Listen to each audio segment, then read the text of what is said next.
আপনারা দেখুন কিভাবে নিষিদ্ধ গুলিগুলো দিয়ে আমার ভাইয়ের বুকটি ঝাঁঝরা করা হয়েছে, কিভাবে পুলিশ ওই লিথাল গুলিটি, জনগণের টাকায় কেনা গুলিটি বাংলাদেশের ছাত্র জনতার মেরুদণ্ডে বিদ্ধ করার জন্য, জীবন নেয়ার জন্য ব্যবহার করেছে। এটি অবশ্যই বাংলাদেশ যতদিন থাকবে বাংলাদেশের ইতিহাসের পাতায় লিখে থাকতে হবে। এটি যদি লিখে না থাকে তাহলে পরবর্তীতে এই আওয়ামী লীগ কিংবা অন্য কোনো দল আবার একইভাবে এই ফ্যাসিজমে, এই ফ্যাসিবাদের ধারক ও বাহক হয়ে উঠবে।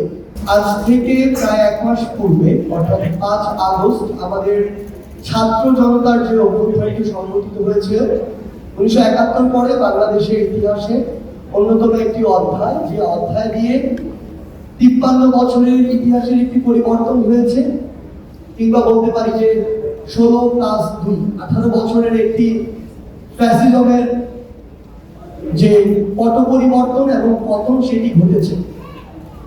আমাদের জায়গা থেকে এখানে বেশ কিছু বিষয় রয়েছে। আসলে আমরা দেখেছি আমাদের এই ছাত্র জনতার অভ্যুত্থানের 1 মাস হয়ে যাচ্ছে।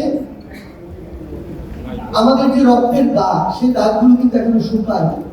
আপনি ঢাকা শহরের অন্যতম হসপিটালগুলোতে আছে যান, আপনি Dhaka medical college, Suhrawardy hospital, orthopaedic hospital থেকে শুরু করে চক্ষু ইনস্টিটিউট, আপনি যেখানেই যান সেই রক্তের দাগ, সেই বুলেটের চিহ্ন, কিংবা ফ্যাসিজমের যে দোষর যারা হাতে ধারালো অস্ত্র নিয়ে রাস্তায় নেমেছিল সাধারণ মানুষ, ছাত্র জনতাকে ছিন্ন বিচ্ছিন্ন করার জন্য, সেই রক্তাক্ত দাগ আর ক্ষত চিহ্নগুলো এখনো রয়েছে।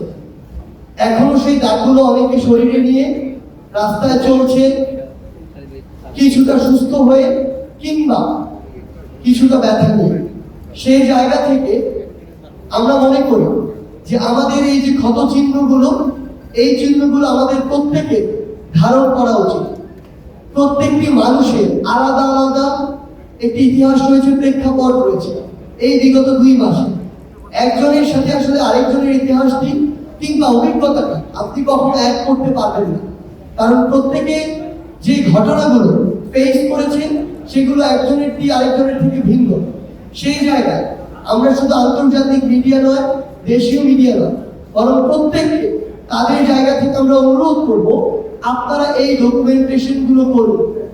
আপনারা দেখুন কিভাবে নিষিদ্ধ গুলিগুলো দিয়ে আমার ভাইয়ের বুকটি ঝাঁঝরা করা হয়েছে, কিভাবে পুলিশ ওই লিথাল গুলিটি, জনগণের টাকায় কেনা গুলিটি বাংলাদেশের ছাত্র জনতার মেরুদণ্ডে বিদ্ধ করার জন্য, জীবন নেয়ার জন্য ব্যবহার করেছে।